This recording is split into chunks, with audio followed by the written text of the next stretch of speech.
El caso de la desaparición de Sophie se resuelve con una década de retraso. ¡Qué gusto tenerte aquí! Comenta tu ciudad para que pueda traer casos de tu región y saber desde dónde me estás viendo. La tarde del sol proyectaba sombras alargadas sobre Hampstead Heath mientras las familias disfrutaban de lo que los meteorólogos habían declarado como el primer día verdaderamente cálido de la primavera. Las risas de los niños resonaban a través del antiguo parque mientras los padres desempacaban cestas de picnic y extendían mantas sobre la hierba. Para la familia Wilson, esta tarde de jueves representaba un momento poco común de normalidad después de meses de estrés financiero y tensiones matrimoniales. Jennifer Wilson, una maestra de escuela primaria de 34 años, observaba a su hija Sophie de 7 años perseguir mariposas cerca de su lugar de picnic. Su esposo Michael, un gerente de construcción desempleado, se sentaba silenciosamente revisando solicitudes de trabajo en su teléfono. La familia había elegido un área apartada cerca de Parliament Hill Fields, lejos de las secciones más concurridas del parque, buscando privacidad para lo que Jennifer esperaba que fuera una conversación sanadora sobre su relación en dificultades. Sophie Wilson era una niña vibrante con cabello cobrizo y ojos verdes brillantes, conocida por su curiosidad contagiosa sobre el mundo natural. Llevaba su chaqueta rosa favorita y cargaba un pequeño cuaderno donde recolectaba flores prensadas y dibujaba imágenes de insectos. Su maestra la había descrito como excepcionalmente brillante, pero a veces propensa a alejarse cuando algo capturaba su interés. Aproximadamente a las 15:45 horas, Jennifer se alejó de su manta de picnic para desechar los contenedores del almuerzo en un bote de basura cercano, dejando a Michael supervisar a su hija. La distancia era de menos de 30 metros, y la tarea no tomó más de 2 minutos. Cuando Jennifer regresó, encontró a Michael aún absorto en sus aplicaciones telefónicas, completamente inconsciente de que Sophie ya no era visible en su área inmediata. La búsqueda inicial duró 43 minutos antes de que Jennifer contactara a los servicios de emergencia. Michael y Jennifer revisaron metódicamente cada árbol, arbusto y sendero dentro de un radio de 100 metros de su sitio de picnic. Otras familias en el área se unieron a la búsqueda, gritando el nombre de Sophie y examinando áreas donde una niña pequeña podría haber vagado o quedado atrapada. El inspector detective James Crawford de la Policía Metropolitana llegó a Hampstead Heath a las 16:52 horas, acompañado por 2 oficiales de patrulla y una unidad especializada de protección infantil. Crawford, un veterano de 20 años en investigaciones de personas desaparecidas, inmediatamente estableció un centro de comando y comenzó a coordinar los esfuerzos de búsqueda con la policía del Heath y los equipos de búsqueda y rescate de Londres. La investigación inicial reveló varios factores preocupantes. Sophie no tenía historial de alejarse de sus padres, lo que hacía la desaparición particularmente inusual para una niña de su edad. Las condiciones climáticas eran claras con excelente visibilidad, haciendo improbable que simplemente se hubiera perdido en sus alrededores inmediatos. Más significativamente, el área donde la familia había elegido hacer picnic ofrecía puntos de salida limitados, requiriendo que cualquier partida pasara por espacios abiertos donde otros visitantes probablemente habrían notado a una niña sola. El equipo de Crawford entrevistó a 17 familias que habían estado en la vecindad durante el periodo relevante. Ninguna reportó haber visto a Sophie después de aproximadamente las 15:30 horas, aunque varios testigos confirmaron haber visto a la familia Wilson llegar y establecer su sitio de picnic alrededor de las 14:15 horas. La falta de avistamientos creíbles creó un rompecabezas investigativo que perplejaría a las autoridades durante años. Cuando se acercaba la oscuridad, equipos de búsqueda especializados equipados con equipo de imagen térmica y perros de búsqueda entrenados llegaron de toda Londres. Las unidades caninas, lideradas por el sargento manejador Patricia Barnes, realizaron búsquedas sistemáticas de toda el área del parque, enfocándose en vegetación densa donde una niña podría haber buscado refugio o quedado atrapada. A pesar de cubrir más de 400 acres durante la noche, los perros no detectaron rastro del olor de Sophie más allá del área inmediata del picnic. La búsqueda se expandió al amanecer del 16 de marzo para incluir áreas residenciales circundantes, con oficiales yendo de puerta en puerta en Hampstead, Belsize Park y Gospel Oak. Los residentes locales proporcionaron grabaciones de cámaras de seguridad de la tarde anterior, aunque la mayoría de los sistemas privados cubrían solo las entradas de propiedades y ofrecían vistas limitadas de senderos públicos. 3 días después de comenzar la investigación, el equipo de Crawford había entrevistado a más de 200 individuos, examinado cientos de horas de grabaciones de seguridad, y realizado búsquedas exhaustivas de un área de 5 millas cuadradas alrededor del parque. El archivo del caso no contenía declaraciones de testigos creíbles, evidencia física, ni indicación clara de qué había pasado con Sophie Wilson durante esos minutos cruciales cuando su madre desechó los contenedores del almuerzo. El 18 de marzo, la investigación tomó un giro inesperado cuando analistas revisando grabaciones de seguridad de una cámara de calle residencial ubicada a media milla de Hampstead Heath descubrieron algo que alteraría fundamentalmente la dirección de su investigación. El sello de tiempo marcaba las 16:07 horas del 15 de marzo, más de 20 minutos después de que Sophie fue vista por última vez por sus padres. La grabación granulada en blanco y negro mostraba una figura pequeña caminando sola por Rusling Hill, alejándose del parque en dirección a Belsize Park. La ropa del niño parecía consistente con la descripción de Sophie, y el tiempo se alineaba con la cronología de la investigación. Sin embargo, la distancia del sitio del picnic planteó preguntas perturbadoras sobre cómo una niña de 7 años podría haber viajado tan lejos sin ser notada por los numerosos equipos de búsqueda que habían sido desplegados. Más inquietante era lo que las grabaciones revelaron sobre el comportamiento del niño. En lugar de parecer perdida o angustiada, la figura caminaba con propósito, como si siguiera una ruta familiar o respondiera a la dirección de alguien fuera del rango de la cámara. Este detalle resultaría crucial mientras los investigadores comenzaron a considerar posibilidades mucho más siniestras que un simple caso de una niña perdida. El descubrimiento de estas grabaciones marcó el final de la fase inicial de búsqueda y el comienzo de lo que se convertiría en una de las investigaciones de personas desaparecidas más desconcertantes de Londres. Mientras Crawford se preparaba para expandir la investigación más allá de Hampstead Heath, no podría haber imaginado que las respuestas que su equipo buscaba permanecerían ocultas durante más de una década, escondidas detrás de una fachada cuidadosamente construida de respetabilidad e involucramiento comunitario. Lo que los investigadores eventualmente descubrirían sobre los eventos del 15 de marzo de 2012 revelaría un crimen de precisión calculada que había sido planeado y ejecutado por alguien con conocimiento íntimo tanto de la geografía del parque como de las rutinas de la familia, alguien que había estado observando y esperando la oportunidad perfecta para atacar. Las grabaciones de seguridad de Rusling Hill transformaron la investigación de Sophie Wilson de un caso de niña perdida a algo mucho más complejo y perturbador. El inspector detective James Crawford ensambló un equipo especializado de analistas para examinar cada fotograma de la grabación de 23 segundos, buscando detalles que pudieran proporcionar pistas cruciales sobre la desaparición de Sophie y quien pudiera haber sido responsable. El análisis digital mejorado reveló varios detalles importantes que habían sido invisibles en las grabaciones originales. La marcha del niño no mostraba signos de angustia o confusión, sugiriendo que estaba siguiendo a alguien o moviéndose hacia un destino predeterminado. Más significativamente, el examen técnico del sello de tiempo confirmó la autenticidad de las grabaciones, significando que Sophie había viajado de alguna manera casi media milla de Hampstead Heath dentro de aproximadamente 20 minutos de su desaparición. El equipo de Crawford expandió su investigación para enfocarse en el área residencial alrededor de Rusling Hill, realizando entrevistas detalladas con cada hogar dentro de un radio de 6 cuadras. El esfuerzo de sondeo reveló que varios residentes habían notado a un hombre desconocido en el vecindario durante las semanas que precedieron la desaparición de Sophie. Las descripciones variaron significativamente, pero la mayoría de los testigos acordaron que el individuo parecía estar en sus 40, de altura promedio, y había sido visto caminando las mismas rutas repetidamente entre principios de marzo y el día que Sophie desapareció. La señora Eleanor Davis, una bibliotecaria jubilada que vivía en el 47 de Rusling Hill, proporcionó el relato más detallado de estos avistamientos. Había observado al hombre en al menos 4 ocasiones entre el 8 y el 14 de marzo, siempre durante horas de la tarde cuando los niños típicamente estarían caminando a casa de la escuela. Davis notó que el individuo llevaba un cuaderno pequeño y parecía estar cronometrando sus caminatas, parándose frecuentemente para revisar su reloj y hacer observaciones escritas. La investigación tomó un giro significativo cuando el equipo de Crawford identificó a un sospechoso potencial a través de descripciones de testigos e investigaciones locales. David Thompson, un trabajador de mantenimiento de 42 años empleado por el Consejo del Distrito de Hampstead, coincidía con varias características físicas descritas por los testigos. Las responsabilidades laborales de Thompson incluían mantenimiento rutinario de instalaciones públicas en toda el área de Hampstead, incluyendo secciones del parque donde Sophie había desaparecido. Las verificaciones de antecedentes revelaron aspectos preocupantes del historial laboral de Thompson.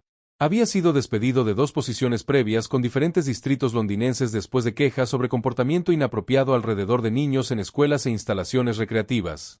Mientras que nunca se habían presentado cargos formales, los registros de personal documentaron múltiples incidentes donde Thompson había sido observado involucrar a niños en conversaciones extensas sin justificación profesional clara.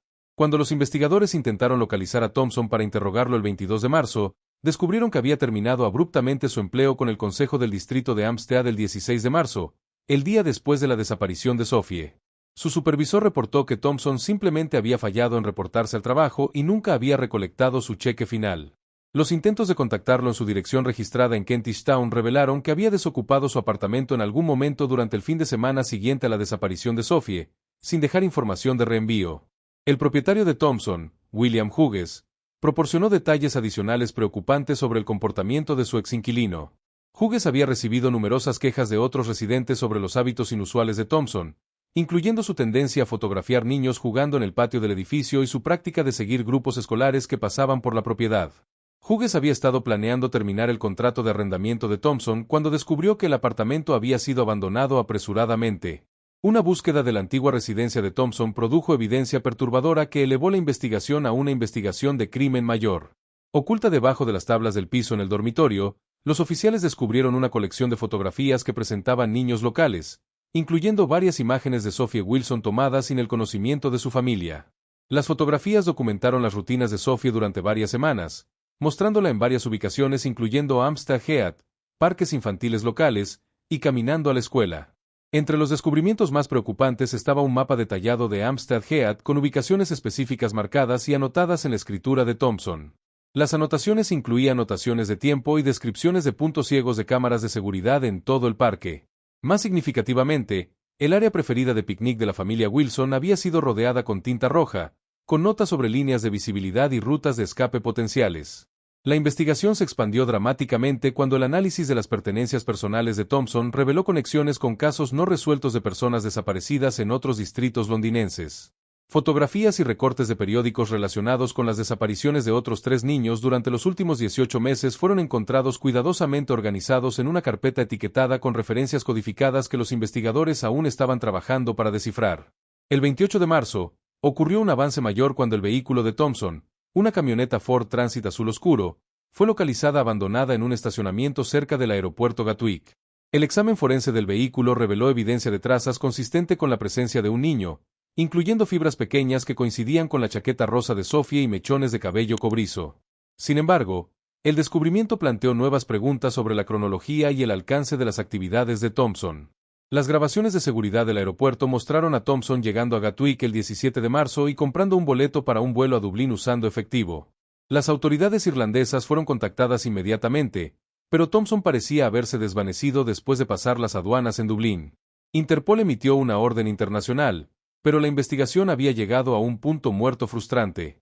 El equipo de Crawford continuó persiguiendo pistas durante abril, pero cada desarrollo parecía plantear más preguntas que respuestas.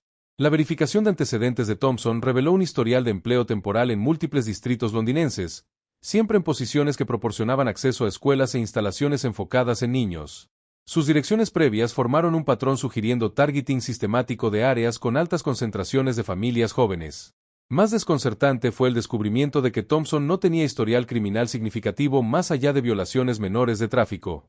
Los perfiles psicológicos sugerían a alguien capaz de planificación a largo plazo y comportamiento criminal sofisticado. Sin embargo, su trasfondo documentado no mostraba progresión hacia crímenes tan serios.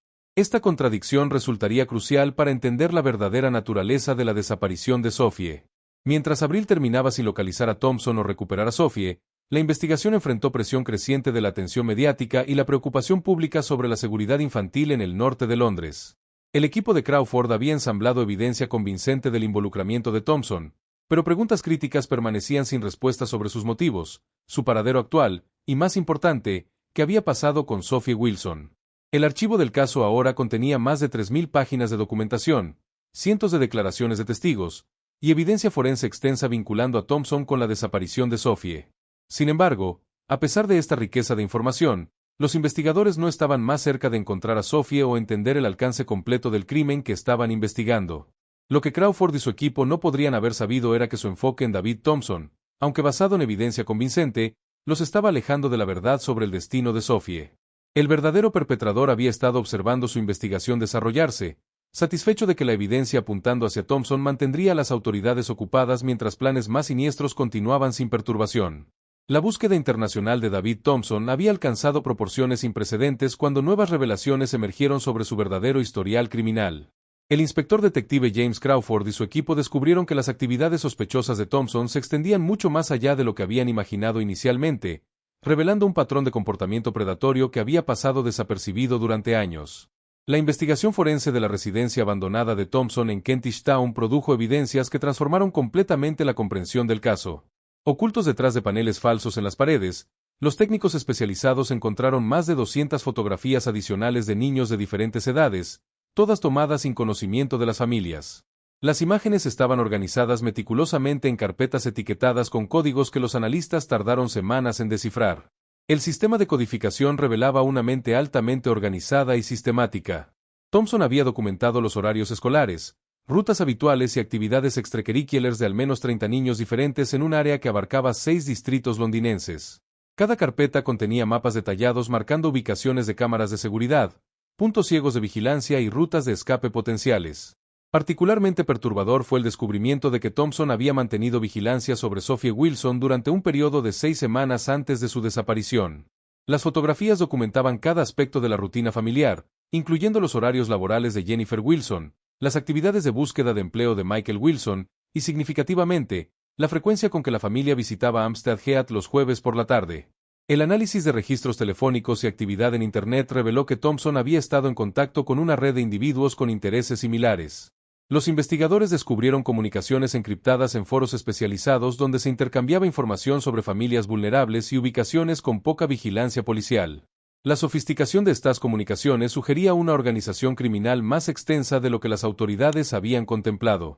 La investigación tomó un giro dramático cuando el equipo forense encontró evidencias que conectaban a Thompson con 3 casos de niños desaparecidos en los últimos 18 meses. Emma Richardson, de 8 años, había desaparecido en Greenwich durante octubre de 2011. Lucas Matthews, de 6 años, se había esfumado en Islington en enero de 2012. Más recientemente, Chloe Baker, de 7 años, había desaparecido en Wandsworth apenas 2 semanas antes que Sophie Wilson. Los archivos de Thompson contenían fotografías e información detallada sobre cada uno de estos niños, siguiendo el mismo patrón metodológico observado en el caso de Sophie. Las autoridades iniciaron inmediatamente investigaciones paralelas para determinar si estos casos aparentemente no relacionados formaban parte de una operación criminal coordinada. El 15 de mayo de 2012, exactamente 2 meses después de la desaparición de Sophie, la policía irlandesa reportó el descubrimiento del cuerpo de David Thompson en una zona rural de County Cork. Las circunstancias de su muerte plantearon nuevas preguntas inquietantes sobre toda la investigación. Thompson había sido encontrado en una cabaña aislada con evidencias que sugerían suicidio, pero los investigadores forenses identificaron inconsistencias en la escena que requerían examinación adicional. Los registros médicos revelaron que Thompson había sufrido una lesión cerebral traumática 5 años antes, resultado de un accidente automovilístico que había alterado significativamente su personalidad y comportamiento. Especialistas en neuropsicología explicaron que este tipo de trauma podía resultar en cambios de personalidad extremos, incluyendo la pérdida de inhibiciones sociales y el desarrollo de comportamientos compulsivos. Esta información médica proporcionó contexto para el deterioro progresivo del comportamiento de Thompson, pero también planteó preguntas sobre su capacidad para planificar y ejecutar crímenes tan sofisticados. Los perfiles psicológicos sugerían que alguien con su condición neurológica sería más propenso a actos impulsivos que a la planificación meticulosa evidenciada en sus actividades. La búsqueda de la cabaña donde Thompson fue encontrado produjo evidencias adicionales que complicaron aún más la investigación. Los investigadores descubrieron documentos que sugerían que Thompson había estado recibiendo instrucciones de otra persona, alguien que permanecía en las sombras dirigiendo sus actividades. Las comunicaciones encontradas indicaban que Thompson era más un peón en una operación más grande que el cerebro detrás de los crímenes. Más perturbador fue el descubrimiento de que la cabaña había sido alquilada 3 meses antes de la desaparición de Sophie por alguien que había utilizado documentos de identidad falsos. Los registros de alquiler mostraban pagos en efectivo y un contrato firmado con un nombre que las autoridades determinaron posteriormente que no correspondía a ninguna persona real. El 28 de mayo, la investigación dio otro giro inesperado cuando las autoridades francesas contactaron a Scotland Yard reportando el arresto de un hombre que portaba documentos de identidad pertenecientes a David Thompson. Sin embargo, cuando los detectives londinenses llegaron a París para interrogar al sospechoso, descubrieron que se trataba de un caso de robo de identidad sin conexión aparente con la desaparición de Sophie. Los análisis de ADN realizados en evidencias encontradas en la cabaña irlandesa revelaron la presencia de material genético de al menos 3 niños diferentes, pero ninguna muestra coincidía con Sophie Wilson. Esta revelación sugería que Thompson había estado involucrado en actividades criminales más extensas, pero también indicaba que Sophie podría haber tenido un destino diferente al de otras víctimas. La investigación se vio complicada adicionalmente cuando familiares de otros niños desaparecidos comenzaron a presionar por respuestas sobre el paradero de sus hijos. Las autoridades se encontraron coordinando múltiples investigaciones simultáneas mientras intentaban determinar la extensión real de la red criminal que Thompson aparentemente había servido. Al finalizar mayo de 2012, Crawford y su equipo habían acumulado evidencias de una conspiración criminal que se extendía a través de múltiples jurisdicciones e involucraba tecnologías sofisticadas de comunicación encriptada. Sin embargo, la muerte de Thompson había eliminado su fuente principal de información, dejando a los investigadores con más preguntas que respuestas sobre el destino de Sophie Wilson. Lo que los investigadores no podían saber en ese momento era que mientras se concentraban en conexiones internacionales y conspiraciones complejas, el verdadero perpetrador había estado observando cada movimiento de la investigación desde una posición de aparente respetabilidad dentro de la propia comunidad que buscaba justicia para Sophie. La mañana del 8 de noviembre de 2024 comenzó como cualquier día ordinario de construcción en el edificio residencial de Thornfield Gardens, Islington. Los obreros de la empresa constructora Matthews y Associates habían estado trabajando en la renovación del edificio victoriano durante 3 semanas cuando un descubrimiento inesperado cambiaría para siempre el curso de uno de los casos de personas desaparecidas más antiguos de Londres. El capataz William Chen dirigía las obras de demolición en el sótano del edificio cuando los trabajadores se encontraron con una inconsistencia estructural en la pared este. Los planos arquitectónicos originales del siglo XIX no coincidían con la construcción actual, sugiriendo que modificaciones no documentadas habían sido realizadas en algún momento de la historia del edificio. Durante el proceso de demolición controlada, los obreros descubrieron un espacio oculto detrás de una pared falsa construida con materiales modernos. La cavidad, de aproximadamente 2 metros por metro y medio, había sido sellada herméticamente y contenía lo que inicialmente parecía ser un tanque de agua industrial obsoleto. Sin embargo, un examen más detallado reveló que el contenedor había sido modificado de manera que no era consistente con su propósito original. La inspectora jefe detective Sarah Michey de la Policía Metropolitana fue notificada del hallazgo a las 11:30 de la mañana cuando los trabajadores, al intentar remover el tanque, descubrieron que contenía algo mucho más siniestro que agua. El peso del contenedor y la presencia de un olor distintivo alertaron inmediatamente a Chen sobre la posible naturaleza criminal del descubrimiento. Michey, una veterana de 22 años especializada en casos complejos de personas desaparecidas, llegó al sitio acompañada por un equipo forense completo. La experiencia le había enseñado que descubrimientos de esta naturaleza requerían procedimientos meticulosos para preservar cualquier evidencia potencial y mantener la integridad de la investigación. El proceso de apertura del contenedor se realizó en presencia de especialistas forenses, un fotógrafo criminal y representantes del departamento médico legal. Lo que encontraron confirmó las peores sospechas: restos humanos que habían sido preservados en condiciones que permitieron una conservación excepcional después de más de una década. Los restos pertenecían claramente a un niño de aproximadamente 7 años de edad. Junto al cuerpo, los investigadores encontraron artículos personales que incluían fragmentos de ropa, un pequeño collar con una placa de identificación grabada con el nombre Sophie, y un cuaderno de dibujos que coincidía exactamente con las descripciones proporcionadas por la familia Wilson 12 años antes. La preservación excepcional de las evidencias permitió que los análisis forenses fueran mucho más detallados de lo que habría sido posible en circunstancias normales. Las nuevas tecnologías de análisis de ADN, que no estaban disponibles en 2012, proporcionaron confirmación definitiva de la identidad en menos de 48 horas. La notificación a Jennifer y Michael Wilson fue realizada personalmente por Michey el 10 de noviembre. Los padres de Sophie, que nunca habían perdido la esperanza de encontrar respuestas, recibieron la confirmación con una mezcla de alivio por finalmente conocer el destino de su hija y renovado dolor por la confirmación de sus peores temores. La investigación del edificio de Thornfield Gardens reveló una historia compleja de propiedad que se remontaba a varias décadas. Los registros de propiedad mostraron que el edificio había cambiado de manos múltiples veces, pero un nombre apareció consistentemente en los registros de renovación y mantenimiento: Robert Henderson, un arquitecto respetado que había supervisado varias modificaciones estructurales del edificio entre 2010 y 2015. Henderson, de 58 años, había establecido su reputación como especialista en renovación de edificios históricos en North London.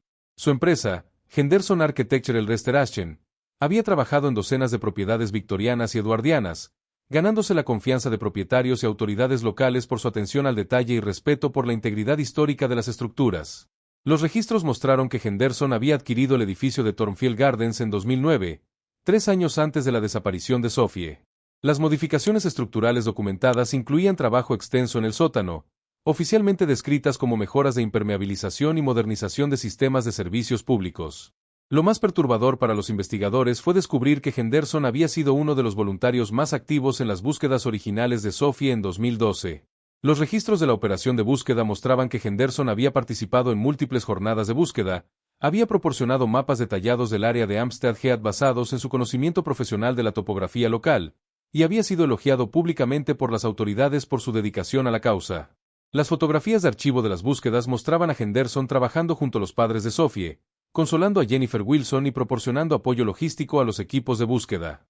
Su aparente dedicación y conocimiento profesional lo habían convertido en una figura respetada dentro del grupo de voluntarios, y nunca había sido considerado como sospechoso durante la investigación original.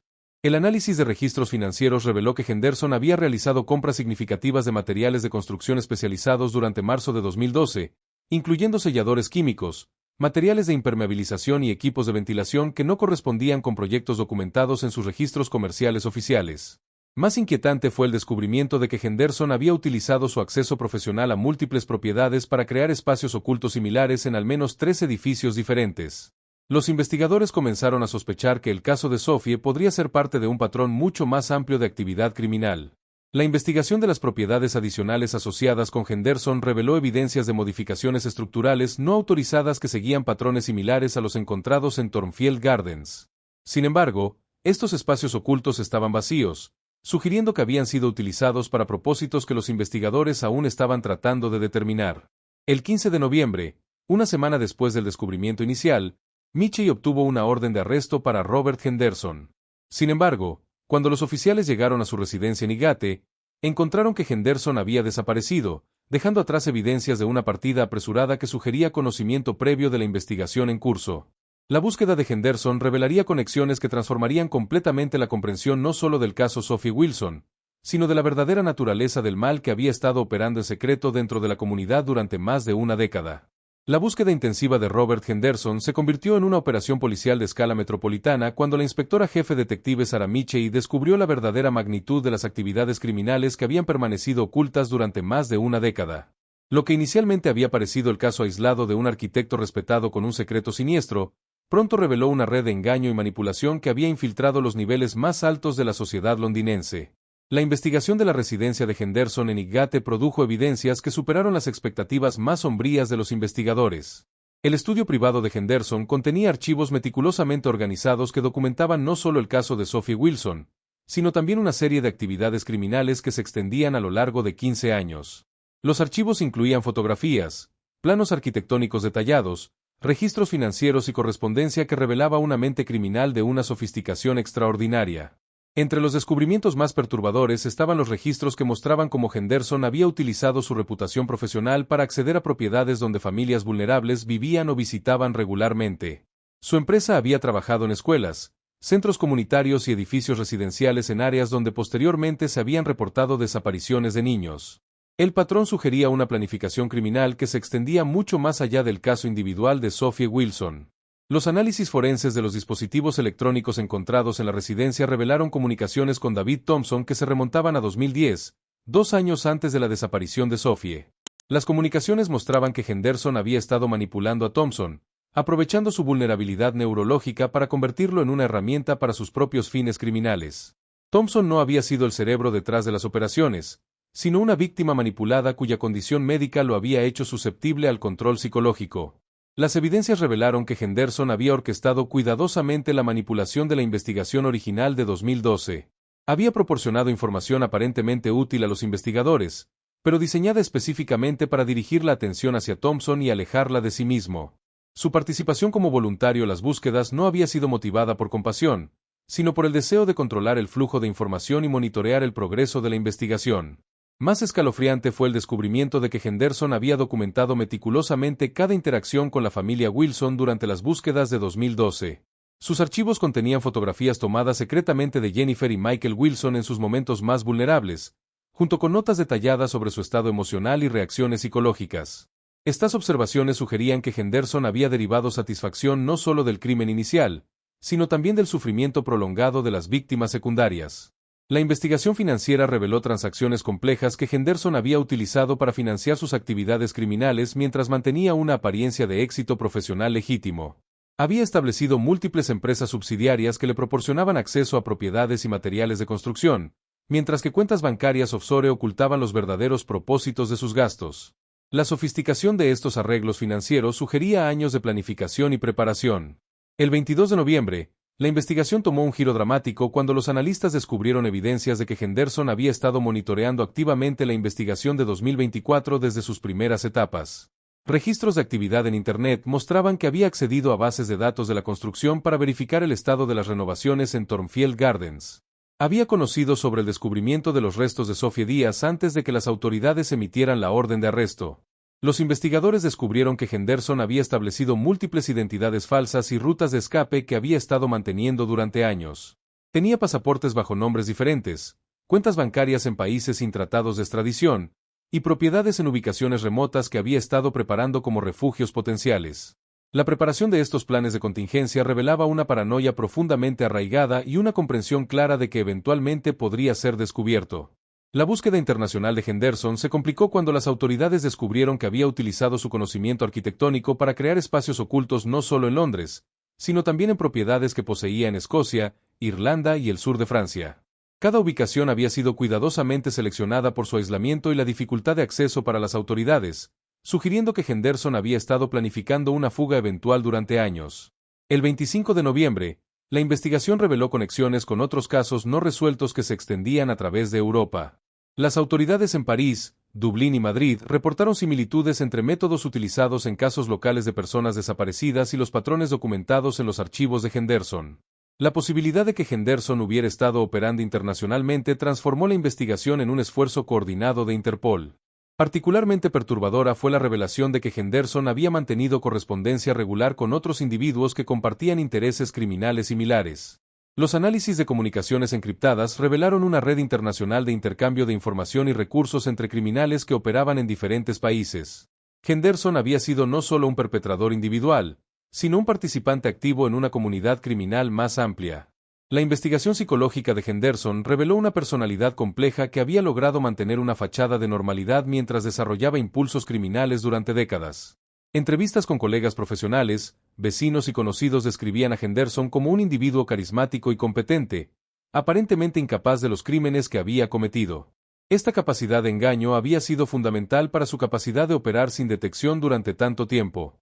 El 28 de noviembre, 3 semanas después del descubrimiento inicial en Thornfield Gardens, las autoridades recibieron información de que Henderson había sido avistado en una región montañosa de Suiza.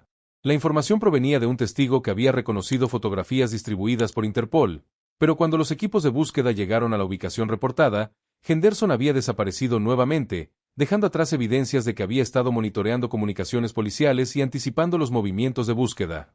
Los análisis de los métodos de evasión de Henderson revelaron una comprensión sofisticada de técnicas de vigilancia y procedimientos policiales que sugería entrenamiento o experiencia previa en campos relacionados con la seguridad. Los investigadores comenzaron a cuestionar si Henderson había tenido conexiones con organizaciones de aplicación de la ley o inteligencia que habían proporcionado su conocimiento de técnicas de investigación. Mientras la búsqueda internacional de Henderson continuaba, los investigadores enfrentaban la realidad de que estaban persiguiendo a un criminal cuya sofisticación y recursos superaban muchos casos comparables en la historia criminal moderna. La captura de Robert Henderson llegó de la manera más inesperada, no a través de la extensa operación internacional que había estado desarrollándose durante semanas, sino mediante un error que reveló la presión psicológica que finalmente había comenzado a afectar su capacidad de juicio. El 3 de diciembre de 2024, Henderson cometió el error que las autoridades habían estado esperando.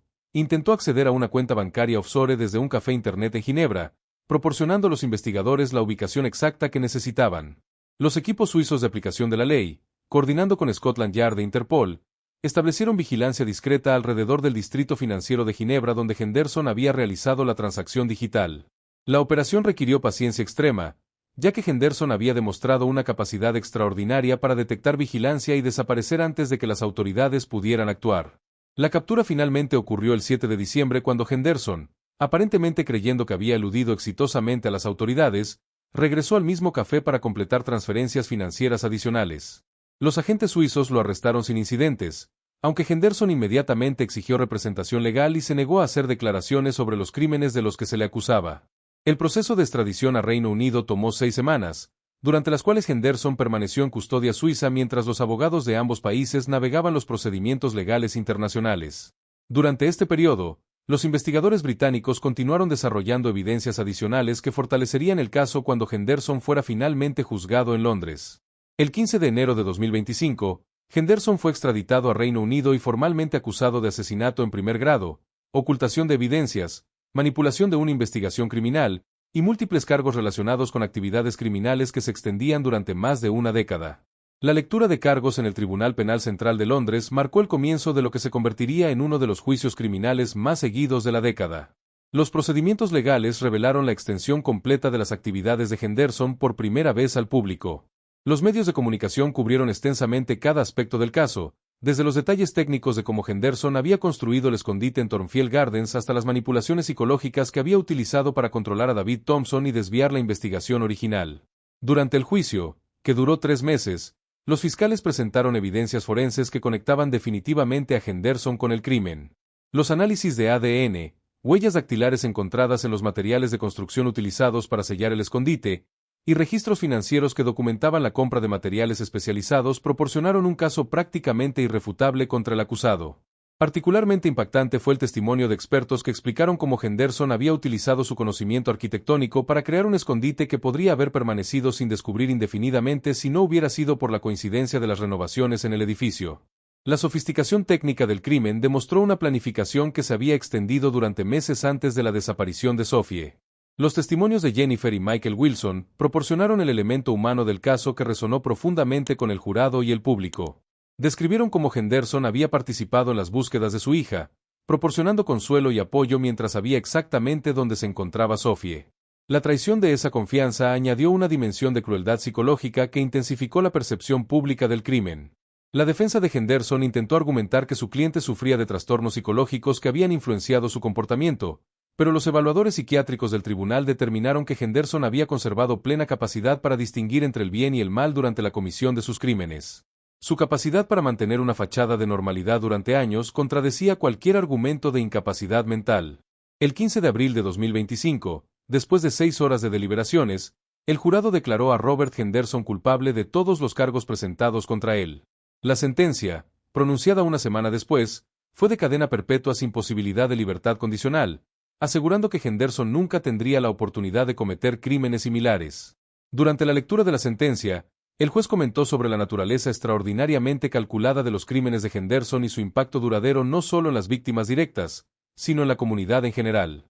La sentencia representó no solo justicia para Sophie Wilson, sino también reconocimiento del sufrimiento prolongado que Henderson había causado a través de sus manipulaciones y engaños.